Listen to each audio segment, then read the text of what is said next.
Another Substack Live. I'm Tyler Dunn here at Highmark Stadium behind me. All cleared out after an absolutely humiliating performance by the New York Jets. I mean, I guess you start there. This really did feel like the death of a football team in 2024. Perhaps the end of a quarterback in Aaron Rodgers. He was abysmal. Now, there's a lot that goes into that. He's got the Jets by the balls. I guess they'll eat his contract next year, and I guess we'll see if anybody out there even wants him as their quarterback. Judging by the performance today, I think they would be on drugs if that was the case.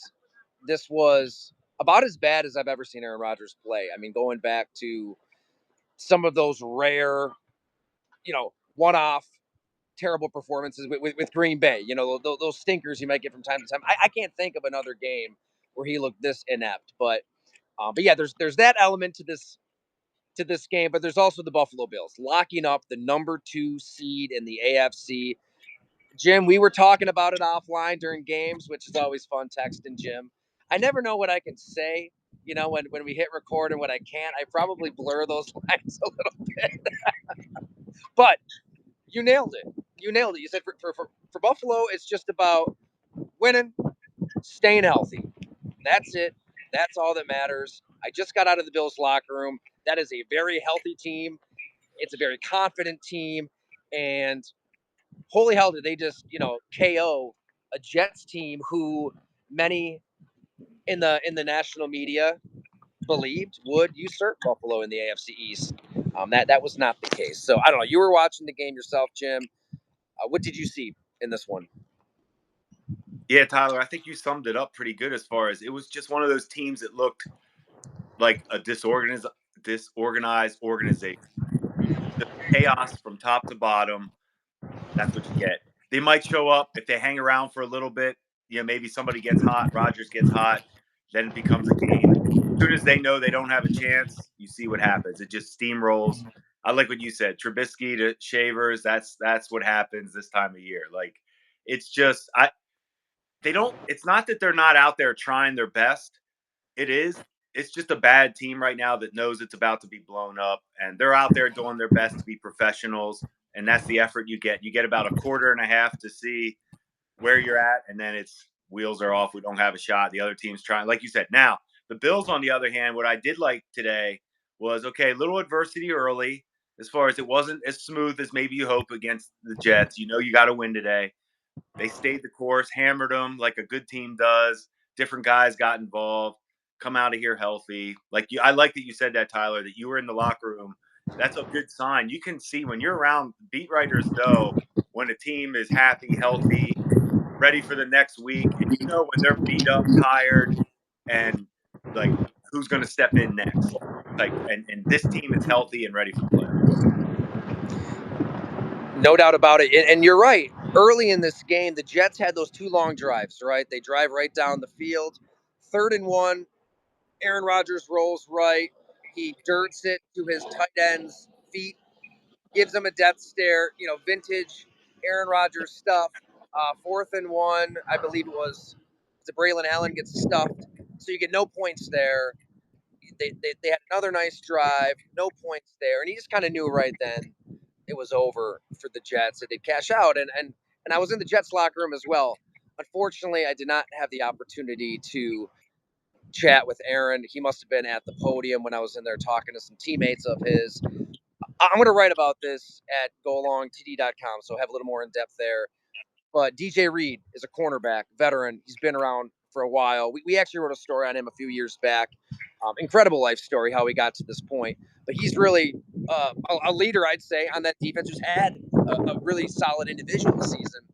I just asked him point blank at one point, like, do you want to be here next year? And he just started shaking his head and said no. Like, he is going to test free agency. He looked like somebody eager to dive headfirst into anywhere but the New York Jets organization, right? Anywhere but Forum Park. That's where they are as an organization. It's just a complete mess. I brought up the athletic report on Woody Johnson relying on his son's Madden ratings, and in so many words, he seemed to indicate that wouldn't surprise him, right? That would be nuts, but it wouldn't surprise him if that's where the Jets were as a franchise. So that's where they're at. Conversely, the Bills are humming. They're healthy. Josh Allen had another just spectacular game. The deep shot to Amari Cooper comes to mind. The touchdown to Keon Coleman. What did you see out of Josh Allen? And to you, is he the MVP of the league? Jim Monis. That's the question that everybody's asking right now. So yes, all right. Josh Allen, I agree, looked great. Kept it moving no matter what happened. He was fine. Like kept things steady, didn't panic. MVP's talk is definitely hit its limit because we now have. What's crazy is we have four guys. I hate the MVP talk because of this reason. The MVP for me, like who would you take of the big four? You know, we have four all timers right now. We're watching, and I'm always going to take Patrick Mahomes until like that's the true MVP. But that's not how this award is going, and this is why I hate the award. I think I'm giving it to Josh Allen this year. I love what I saw out of him. I'm pretty sure before the season, Baltimore was predicted to be pretty good. Cincinnati was predicted to be pretty good. I'm pretty sure I heard a lot of people say that this was a Bills year that they were going to get right. But if they tuned in to go long, our predictions, the Bills were predicted by myself to go to the Super Bowl because of Josh Allen. And that's why I will say he's the MVP. You know what's interesting? This just popped into my mind, Jim. I mean, that's the case for Josh Allen, and I apologize for the. We got a helicopter, some kind of Good. aircraft over our head. Maybe it's a drone. At least it's not a snowplow. Yeah, who knows? But yeah, obviously in the national media, much has been made of that narrative that the Buffalo Bills were going to take a step back. This was Miami's time, Aaron Rodgers' time with the Jets, what have you. But it's not just the media. I mean, I sat down with Brandon Bean here over the spring, and he is referring to this season really as a transition year.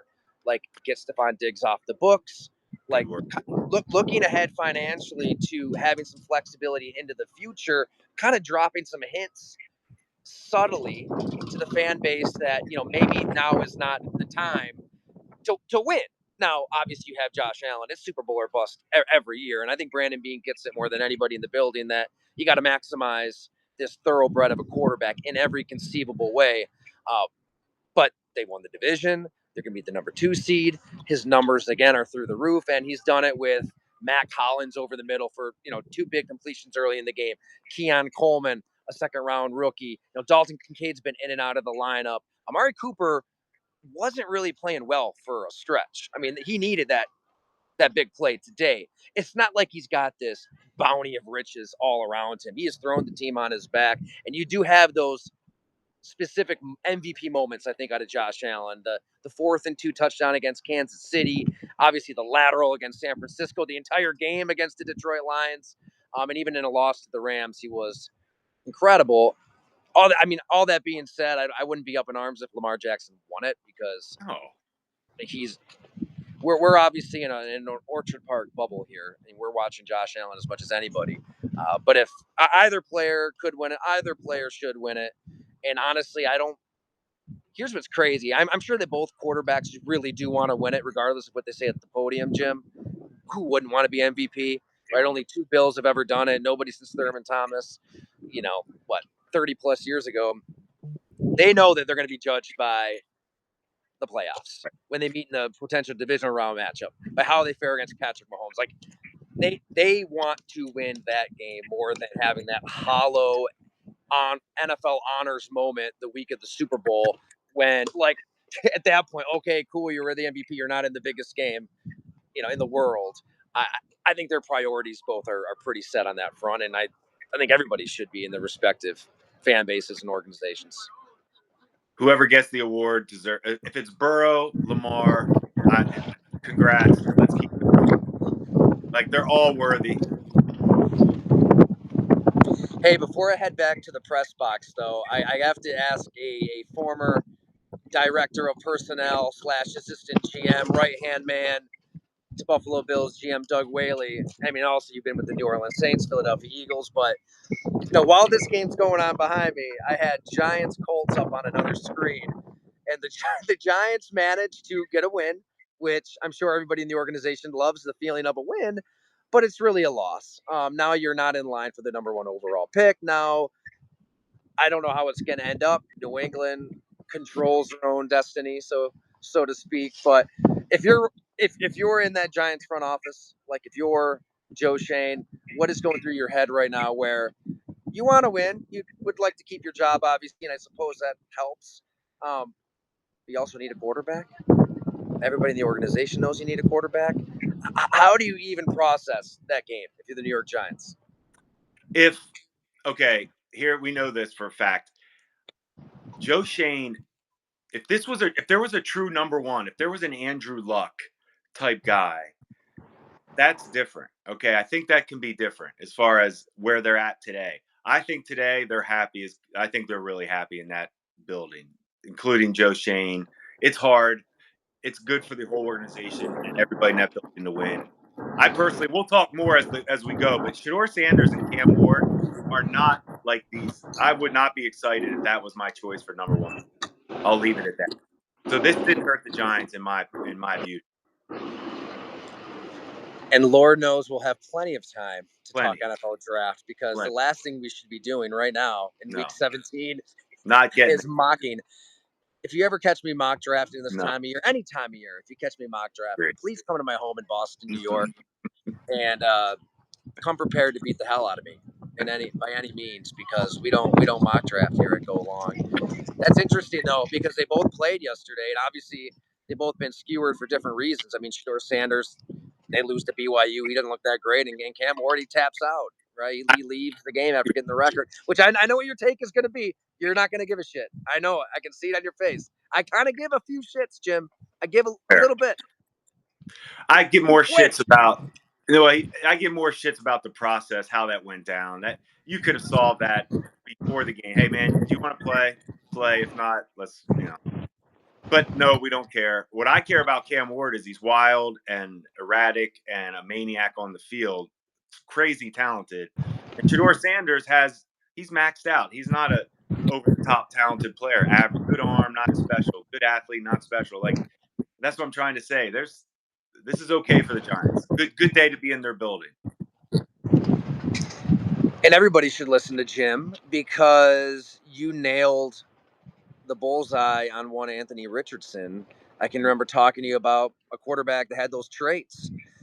And let's get excited about maybe the best combine we've ever seen at the position. And then you pull up the numbers, and they're eerily similar to Tim Tebow.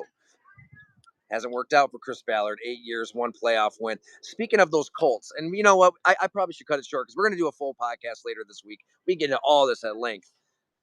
Do you know that every other team in the AFC South has won the division twice in Chris Ballard's 8 years? That's nuts. Tyler, I'm going to take away something that you took from Brandon Beane. That's a genius word, using transition year.